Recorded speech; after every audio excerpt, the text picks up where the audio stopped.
रविवार 16 मार्च 2025 को doctor B R. Ambedkar की 135वीं जयंती के अवसर पर तुंगा ट्रॉफी क्रिकेट टूर्नामेंट का फाइनल मैच कर्नाटक पशु वैद्यकीय और पशु विश्वविद्यालय कमठाना में खेला गया। इस टूर्नामेंट के आयोजक शिवकुमार एस तुंगा थे। इस अवसर पर मुख्य अतिथि बीदर वार्ड नंबर 32 के काउंसलर मोहम्मद नवाज खान के अलावा मुख्य अतिथि संतोष बेलदाड़े, रमेश माता माणिकेश्वरी कॉलेज के अध्यक्ष, रमेश बिरादर पूर्व अध्यक्ष ग्राम पंचायत चिट्टा, रजनीकांत निजामपुरे, उस्मान ग्राम पंचायत सदस्य कुत्ताबाद, जगन्नाथ बिरगोंड ग्राम पंचायत सदस्य और अन्य की उपस्थिति में फाइनल मैच खेला गया। ये फाइनल मैच बगदल टांडा और कुत्ताबाद टीमों के बीच खेला गया, जिसमें बगदल टांडा की टीम विनर रही और कुत्ताबाद की टीम रनर अप रही।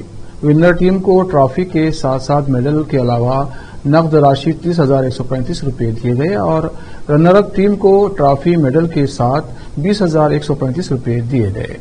इस अवसर पर मोहम्मद इमरान, मोहम्मद अजहर, शिवकुमार शाहपुरे, करीम जबी और अन्य उपस्थित थे। इस अवसर पर मोहम्मद नवाज खान, रमेश माता माणिकेश्वरी कॉलेज अध्यक्ष और अन्य ने संबोधित किया और सभी खिलाड़ियों को शुभकामनाएं दी। केपी न्यूज के कैमरामैन महेश डिग्गे का कवरेज। आदाब, नमस्ते। आज 135 डॉक्टर बी.आर. अम्बेडकर साहब के जो जयंती पे जो हमारे शिवकुमार टोंगे साहब जो टोंगे ट्रॉफी जो रखे हैं हमारे बच्चों को एक उत्साह देने के लिए, जो आज बगदल टांडे के जो बहुत अच्छा खेले, उनकी कितनी भी तारीफ करें तो कम है। और हमारे कुत्ताबाद की तरह कोशिश करना चाहिए, हर एक टाइम आपने तो नेक्स्ट टाइम जीतेंगे जरूर, ये मैं उम्मीद रखता हूँ। हमारे रमेश भाई और हमारे रजनीकांत भाई, हमारे मेंबर मंसूर भाई, उस्मान भाई और हमारे और एक मेंबर जगन्नाथ भाई और हमारे शिव कुमार और हमारे कलीम, इन सब का मैं शुक्रिया अदा करता हूँ जो हिम्मत अफजाई कर रहे हैं पूरी टीम की। इतना मैं बोलते मेरी बात खत्म करता हूँ। जय हिंद, जय ಕಲ್ಯಾಣ ಕರ್ನಾಟಕ ರಾಜ್ಯದ ಅಧ್ಯಕ್ಷರಾದ ಅವರೇನಿದೆ ಕ್ರಿಕೆಟ್ ಟೂರ್ನಮೆಂಟ್ ಟ್ರೋಫಿ ಆಯೋಜಿಸಿದ್ದಾರೆ 2-3 ಯಾಕಂದ್ರೆ ಒಂದು ಸರ್ತಿ ನಾವು ಟೂರ್ನಮೆಂಟ್ ಆಯೋಜಿಸ್ಬೇಕಂದ್ರೆ ಸುಮಾರು ಕಷ್ಟ ಅದ. ಬಟ್ ಏನು ಇದು ಮಾಡ್ಲತ್ತಾರ, ಧನ್ಯವಾದಗಳು. ಆ ದೇವರು ಅವ್ರಿಗೆ ಇನ್ನೂ ಶಕ್ತಿ ಕೊಡಲಿ, ಇದೇ ಥರ ಎಲ್ಲ ಯುವಕರಿಗೆ ಬೆಳೆಸಲಿ. ಅವ್ರ ಹಿಂದೆ ಬೆಂಬಲ ನಾವು ಇರ್ತೀವಿ. ನಾವು ಆಯುಷ್ಮಾನ್ ಅಣ್ಣವರು ಮತ್ತು ಅವರು ಸಂಗಡಿಗರು ಅವ್ರ ಬೆನ್ನಿಂದ ನಾವೆಲ್ಲ ಯಾವಾಗಲೂ 24/7 ನಾವು ಇರ್ತೀವಿ ಅಂತ ಹೇಳಕ್ಕಾಗ್ತೀವಿ. ಅದೇ ಥರ ಏನಿದು ಟೂರ್ನಮೆಂಟ್, ಇದೇ ಥರ ಸ್ಪೋರ್ಟ್ಸ್ ಏನಿದೆ ನಮ್ಮ ಹೆಲ್ತಿಗೆ ಚಲೋ, ಹೆಲ್ತ್ ಈಸ್ ವೆಲ್ತ್. ಯಾಕಂದ್ರೆ ಯಾವುದೇ ಥರ ರೋಗ ಬರಲ್ಲ ನಾವೇನು ಸ್ಪೋರ್ಟ್ಸ್ ಆಡ್ತೀವಿ. ಈಗಿನ ದಿನದೊಳಗೆ ಏನಿಲ್ಲ, ಫೋನು, ಗಾಡಿ, ಕಾರು ಆಗಿದ್ದೋಸ್ಕರ ಎಲ್ಲರಿಗೂ ಹೆಲ್ತ್ ಕೆಟ್ಟದ್ದು.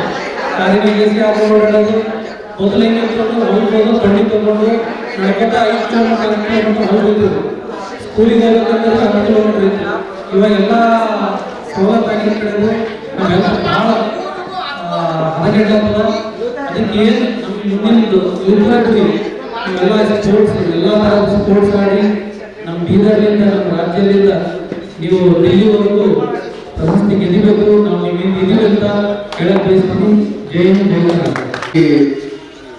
ಬಾಬಾ ಸಾಹೇಬ್ ಅಂಬೇಡ್ಕರ್ ಅವರ 138ನೇ ಜಯಂತಿ ಉತ್ಸವ ಅನುಗುಣವಾಗಿ ನಮ್ಮ ಶಿವಕುಮಾರ್ ತುಂಗಾ ಅವರು ಈ ಕ್ರಿಕೆಟ್ ಸರಣಿಯನ್ನ ತುಂಬಾ ವಿಜೃಂಭಣೆಯಿಂದ ಮುಗಿಸಿ ಕೊನೆಯ ಪಂದ್ಯಕ್ಕೆ ಎಲ್ಲ ನಮ್ಮನ್ನು ಕರೆದಿ ಈ ಎಲ್ಲ ರೂರಲ್ ಏರಿಯಾ ಮಕ್ಕಳಲ್ಲಿ ಒಂದು ಆಟ ಸ್ಫೂರ್ತಿಯನ್ನ ಹುರಿದುಂಬಿಸಿದ್ದಾರೆ ಶಿವಕುಮಾರ್.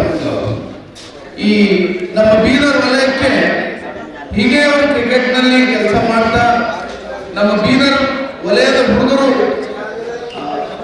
ಡಿವಿಷನ್ ಆಡಬೇಕು, ಸ್ಟೇಟ್ ಆಡಬೇಕು, ರಣಜಿ ಆಡಬೇಕು, ಹಿಂಗೆ ಅವರಿಗೆ ಇದೇ ಟೈಪ್ ಕೋಚಿಂಗ್ ಮಾಡ್ತಾ ಹೋದ್ರೆ ಯಾವುದು ಅಸಾಧ್ಯ ಅನ್ನೋದು ನಾನು ಹೇಳ್ತೀನಿ ಅಂತ. ಯಾಕಂದ್ರೆ ಪ್ರಾಕ್ಟೀಸ್ ಮೇಕ್ಸ್ ಮ್ಯಾನ್ ಪರ್ಫೆಕ್ಟ್ ಅಂತ ಹೇಳೋದು ಆಗಬೇಕು. ನಮಗೆ ಕ್ರಿಕೆಟ್ನಲ್ಲಿ ತುಂಬ, ನಾನು BSc MSc ಮಾಡಬಂದು ಗುಲ್ಬರ್ಗ ಯೂನಿವರ್ಸಿಟಿಯಲ್ಲಿ ಕ್ರಿಕೆಟ್ ಆಟ ಆಡ್ತಿದ್ದೆ. ನಾನು ಗುಲ್ಬರ್ಗ ಯೂನಿವರ್ಸಿಟಿದು ಟೀಮ್ ಕ್ಯಾಪ್ಟನ್ ಇದ್ದೆ. ನಾನು 1988 ಯಾವಾಗ 1988 MSc ಮಾಡ್ತಾ ಇದ್ದೆ, ಅವಾಗ ಗುಲ್ಬರ್ಗ ಯೂನಿವರ್ಸಿಟಿಯಲ್ಲಿ ಕ್ರಿಕೆಟ್ ಆಡ್ತಾ ಇದ್ದೆ ನಾನು. ಅಲ್ಲಿಂದ ನಮ್ಗೆ ಟೀಚಿಂಗ್ ಲೈನ್ ಬಿದ್ದು ಜಸ್ಟ್ ಈಗ ನೋಡೋದು ಅಷ್ಟೇ ಅದ ಮುಗಿತು. ಒಂದು ಹೇಳ್ತೀನಿ, ನೀವೆಲ್ಲ ಕ್ರಿಕೆಟ್ ಆಡ್ತೀರಿ. ಈಗ ಒಂದೇ ಒಂದು ಕ್ವಶನ್ ಆಗ್ತೀನಿ ನಿಮ್ಗೆ. ಒಂದು ಲೆದರ್ ಬಾಲ್ ಇದೆ, ಲೆದರ್ ಬಾಲ್ ಕಾಮೆಂಟೇಟರ್ ಹೇಳ್ತಾನೆ ಬಾಲ್ ಗಾಳಿ ಬಿಟ್ಟರೆ ಸ್ವಿಂಗ್ ಆಗ್ತದ ಅಂತ ಹೇಳ್ತಾನೆ. ಯಾಕೆ ಆಗ್ತದ? ಯಾರನ್ನ ರೀಸನ್ ಹೇಳ್ತಾರೆ? ನೀವು ಹೇಳ್ತೀರ हवा छूटा है, गेंदबाज ने बॉलिंग डाला मगर स्विंग हो रहा बॉल, वही क्या क्या रीजन है? यार ಅದು ಸೈಂಟಿಫಿಕ್ ರೀಸನ್. ಲೆದರ್ ಬಾಲ್ ಮೇಲೆ ತೊಗಲಿ ಇರ್ತದೆ, ಆ ತೊಗಲಿ ರಂಧ್ರ ಇರ್ತದೆ, ಆ ರಂಧ್ರಲ್ಲಿ ಗಾಳಿ ಒಳಗೆ ಸ್ವಿಂಗ್ ಆಗ್ತದೆ. ತೊಗಲಿ ಮೇಲೆ ರಂಧ್ರ ಇರ್ತಾವಲ್ಲ, ಆ ರಂಧ್ರಲ್ಲಿ ಗಾಳಿ ಒಳಗೆ ಬರ್ತದೆ. ಅದ್ರ ಕಡೆಯಿಂದ ಗಾಳಿ ಭಾಳ ಬಿಟ್ಟರೆ ಬಿಲ್ಡಿಂಗ್ ಯೂಸ್ ಮಾಡ್ತಾರೆ, ಅದೇ ಒಳಗೂ ಸ್ವಿಂಗ್